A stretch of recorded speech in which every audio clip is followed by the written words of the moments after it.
The Lallana Top Show is brought to you by Pagar Khata. Download the app now. मालिक, क्या इस बार भी late होगा पगार? पप्पू का, राजू का, छोटू का, सबके पगार का हिसाब करेगा तेरा मालिक मिनटों में। वो कैसे? पगार खाता के आकर्षक फीचर्स के साथ, क्योंकि स्टाफ खुश रहेगा तभी तो बिजनेस आगे बढ़ेगा। आज ही पगार खाता डाउनलोड करें।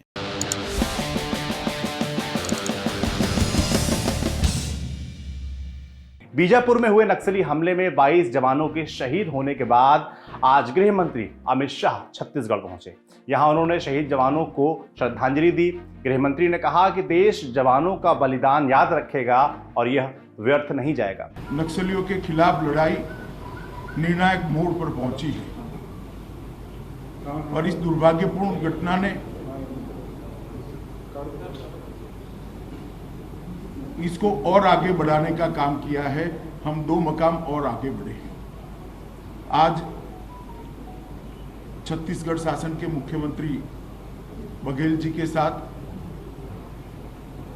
सभी फोर्स के अफसरों के साथ अभी रिव्यू मीटिंग भी की और रिव्यू मीटिंग के अंदर ये लड़ाई की गति किसी भी तरह से कम न हो, ये सुझाव अफसरों की ओर से ही आया, जो बताता है कि हमारे जवानों का मॉरल अभी भी इंटैक्ट है और आगे बढ़ा है। और मैं देश को विश्वास दिलाना चाहता हूं कि लड़ाई रुकेगी नहीं और गति के साथ आगे बढ़ेगी और इसको हम अंजाम तक ले जाएंगे। ये लड़ाई में अंत में नक्सलवादियों के खिलाफ हमारी विजय निश्चित है। गृह मंत्री अमित शाह ने आज छत्तीसगढ़ के मुख्यमंत्री भूपेश बघेल के साथ साथ सिक्योरिटी फोर्सेस के अधिकारियों के साथ नक्सल हमले को लेकर समीक्षा बैठक की। दरअसल 3 अप्रैल को छत्तीसगढ़ के बीजापुर और सुकमा जिले की सीमा पर नक्सलियों और सुरक्षा बलों के बीच मुठभेड़ हुई थी। 3 अप्रैल को मौके से एक जवान का शव बरामद किया गया था। 21 जवान लापता थे। 4 अप्रैल को सर्च ऑपरेशन के दौरान 21 और जवानों के शव बरामद किए गए। अभी भी एक जवान लापता है, जिसकी तलाश जारी है।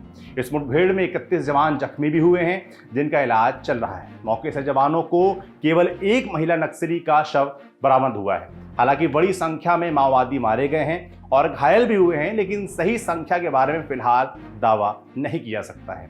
जिस महिला नक्सली का शव मिला है वो People's Liberation Guerrilla Army PLGA की बटालियन 1 की मेंबर थी। इस हमले के पीछे टॉप नक्सल कमांडर माडवी हिडमा का नाम सामने आ रहा है। वो पहले भी कई हमलों में शामिल रहा है और निर्मम हत्याओं के लिए कुख्यात है।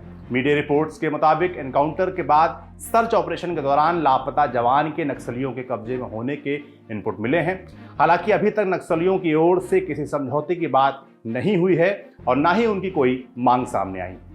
दूसरी सुर्खी महाराष्ट्र है। उद्धव ठाकरे सरकार में गृह मंत्री अनिल देशमुख ने इस्तीफा दे दिया है। देशमुख ने इस इस्तीफे की वजह हाईकोर्ट के उस आदेश को बताया है जिसमें CBI जांच के आदेश दिए गए हैं। अनिल देशमुख ने अपनी पार्टी NCP के प्रमुख शरद पवार से मुलाकात की। इसके बाद उन्होंने CM उद्धव ठाकरे को अपना इस्तीफा सौंप दिया। महाराष्ट्र के CM को दिए अपने त्याग पत्र में गृह मंत्री अनिल देशमुख ने लिखा है कि उन्हें बॉम्बे हाईकोर्ट के आदेश के बाद पद पर बने रहना नैतिक रूप से सही नहीं लगता है। इससे पहले परमवीर सिंह की याचिका पर सुनवाई करते हुए बॉम्बे हाईकोर्ट ने CBI जांच का आदेश दिया था। परमवीर सिंह ने महाराष्ट्र के गृह मंत्री अनिल देशमुख पर वसूली के आरोप लगाए थे। उन्होंने दावा किया था कि देशमुख ने पुलिस के कुछ अधिकारियों को 100 करोड़ की वसूली करने को कहा था। तीसरी सुर्खी लड़ाकू विमान रफाल से जुड़ी है। फ्रांस की वेबसाइट मीडियापार्ट ने एक रिपोर्ट में दावा किया है कि 2016 में जब भारत फ्रांस के बीच रफाल लड़ाकू विमान को लेकर समझौता हुआ, उसके बाद दसॉ एविएशन ने भारत में एक बिचौलियों को बतौर गिफ्ट 1 मिलियन यूरो दिए थे। साल 2017 में दसॉ के अकाउंट से 5,08,925 यूरो गिफ्ट टू क्लाइंट्स के तौर पर ट्रांसफर हुए थे। इस बात का खुलासा तब हुआ जब फ्रांस की एंटी करप्शन एजेंसी AFA ने दसॉ के खातों का ऑडिट किया। मीडियापार्ट की रिपोर्ट के मुताबिक खुलासा होने पर दसॉ ने सफाई में कहा था कि इन पैसों का इस्तेमाल रफाल लड़ाकू विमान के 50 डमी मॉडल बनाने में हुआ था। हालांकि ये मॉडल कहां और कैसे इस्तेमाल हुए इसका कोई सबूत नहीं है। फ्रेंच मीडिया में रिपोर्ट आने के बाद कांग्रेस ने एक बार फिर से मोदी सरकार पर हमला बोला है। प्रधानमंत्री जी तो कहते थे ये गवर्नमेंट टू गवर्नमेंट कॉन्ट्रैक्ट है, तो गवर्नमेंट टू गवर्नमेंट कॉन्ट्रैक्ट में कमीशन खोरी और बिचौलिए कैसे हो सकते हैं?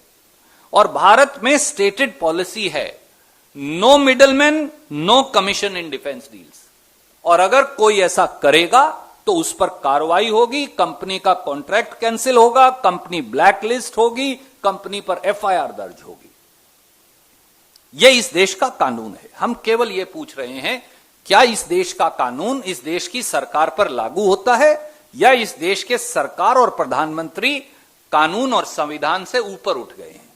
जवाब में केंद्रीय मंत्री रविशंकर प्रसाद ने कहा कि कांग्रेस ने 2019 के लोकसभा चुनाव में इसे मुद्दा बनाया था, लेकिन उससे हार का सामना करना पड़ा।